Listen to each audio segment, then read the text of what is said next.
Let's go, people. Back by popular demand. It's your boys, the barber, the better. Here to bring you some more winners. First off, let's just say, we've been doing this now a couple months or so, you know what I mean? Just let us know what you like, what you don't like, you know what I mean? There's still a lot of stuff we might change, do different in the show next season. Let us know what works, what don't work. If you guys got some better bets than us, put them in the comments, let the people decide, you know what I mean? Show them your skill.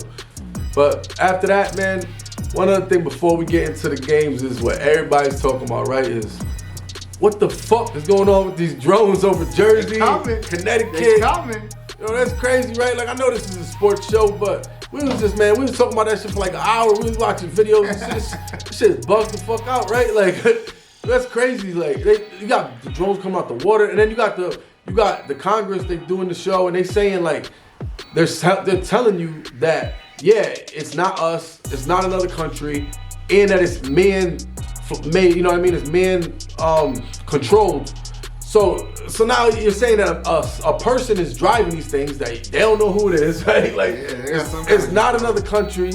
It's crazy, man. What you think? I don't know. I mean, I'm not one, like, I believe they know what the drones are. These orbs that they're seeing, I believe that they don't know what those are, but these drones, man, it look like surveillance to me, bro. You know what I'm saying? You got all these people taking over, bro.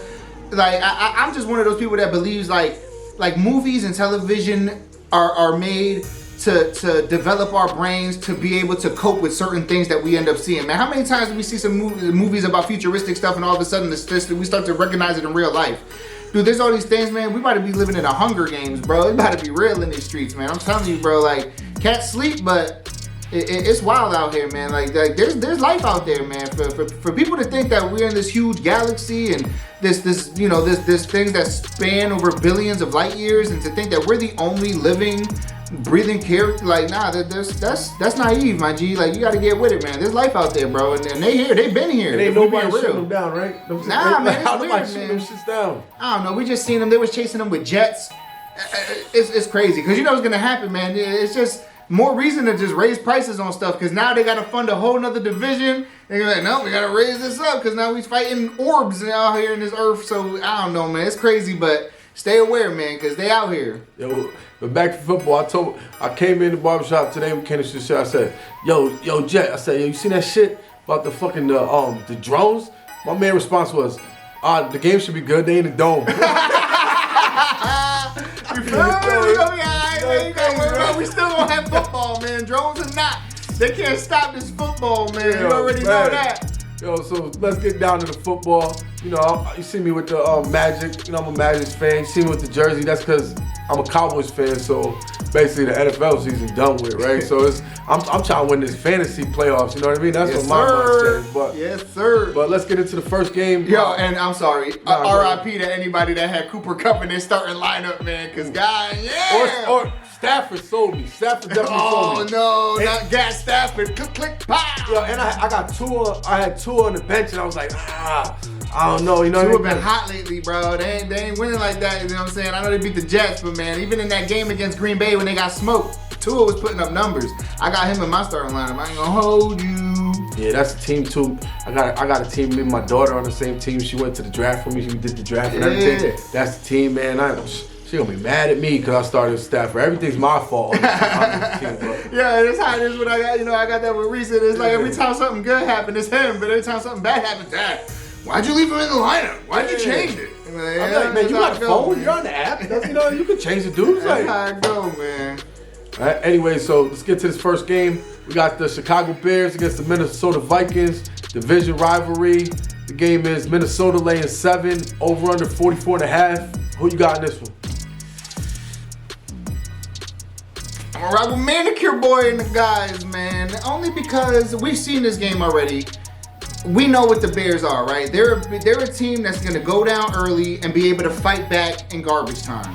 We've seen this on multiple occasions. Against a division opponent, I could see this game being, like a 30-27, kind of like how the last one was. They're gonna make that punch at the end. They have a coach, their interim head coach. He's gonna want to try to keep that job. So, the dudes are gonna come out. You know what I'm saying? They're gonna come to play football. I think the Vikings will ultimately win the game, no doubt. At 7 points, I think they could keep it under a tub. Yo, that was the worst show. And Gamblers. A lot of the pros know. You know what I mean. A lot of times when the team that fires the coach, they get a big bump, right?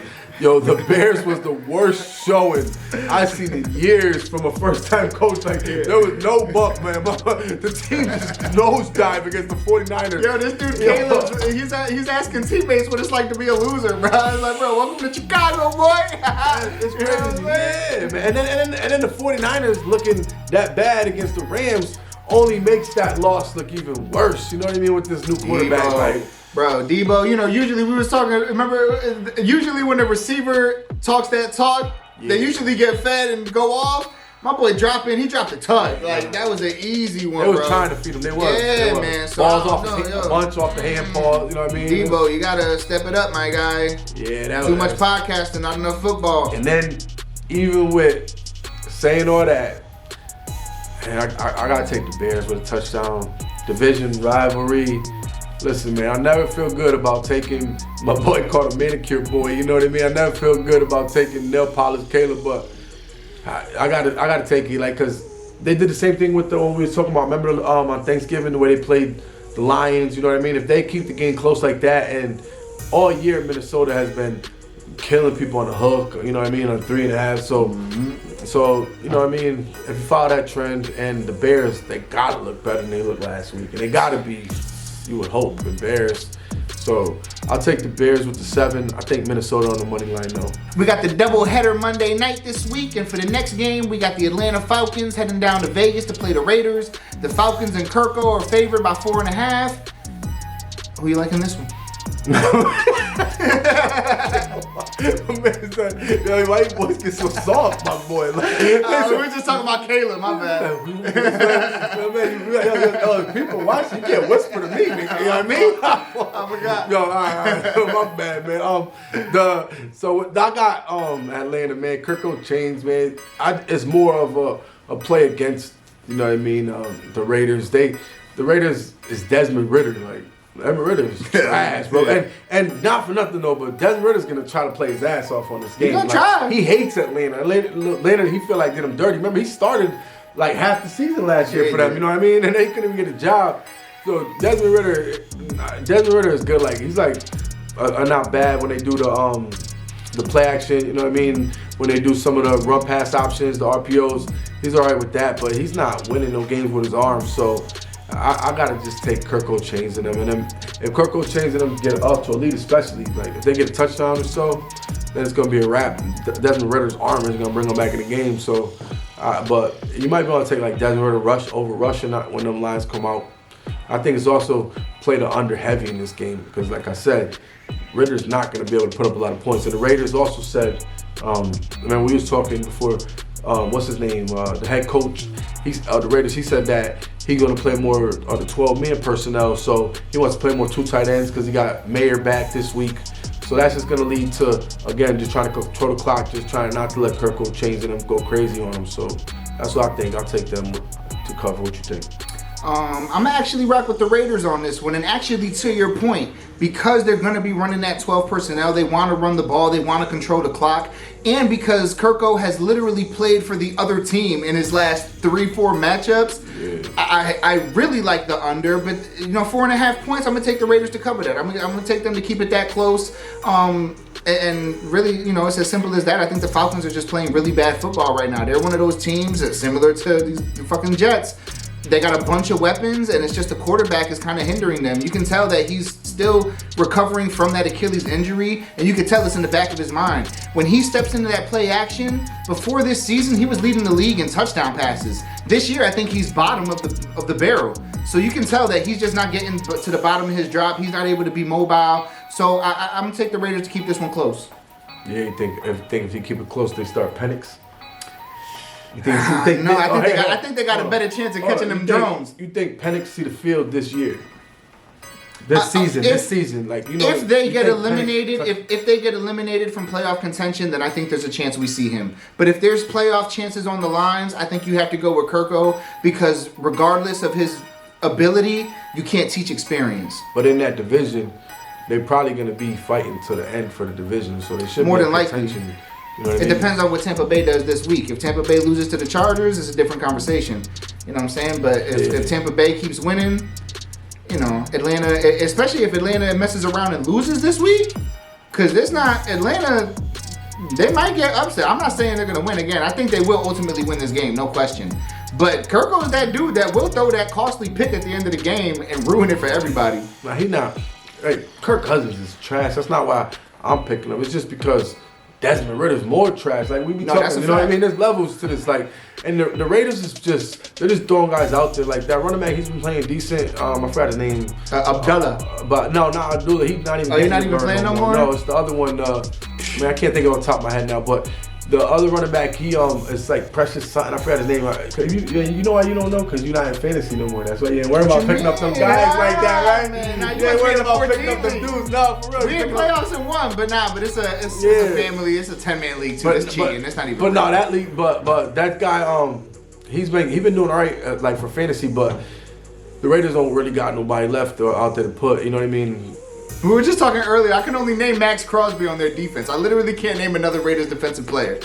Yeah, nah. And Atlanta, you buying them low right now because they've been playing trash. So like everybody like you is discouraged by them. So you buying them. You know what I mean? You buying them. That's everybody like you. Because Stereotype. Nah, because you know you mad at Kirk Cousins right now. You like, man, fuck Kirk will change, man. You like, you know what I mean? Nah, the Chargers. I've been fading him. I've been fading Kirko the last few weeks. Actually, Kirko's been. That's probably why I'm still on the fade Kirko train. You know how that go when you're fading somebody and you're hot with it.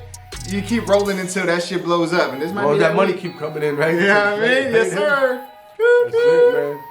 Well, without further ado, let's get to it. Parlay, the big bet jet parlay today. Yeah, man. Won't change your life, it'll change your day, though. You know that. Let's go, give them what they want, man. All right, so for this week's big bet jet parlay, we got 3 legs plus 11-18. We got Jordan Addison for 60 plus receiving yards. He's been going off lately. You know the main focus is Justin Jefferson. Jordan Addison gonna get his. Sammy D is really working on getting that check this offseason. Next, we got Aaron Jones for 80 plus rushing.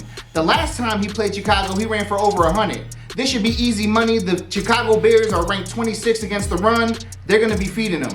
And for the last leg, we got Keenan Allen, 60 plus receiving yards.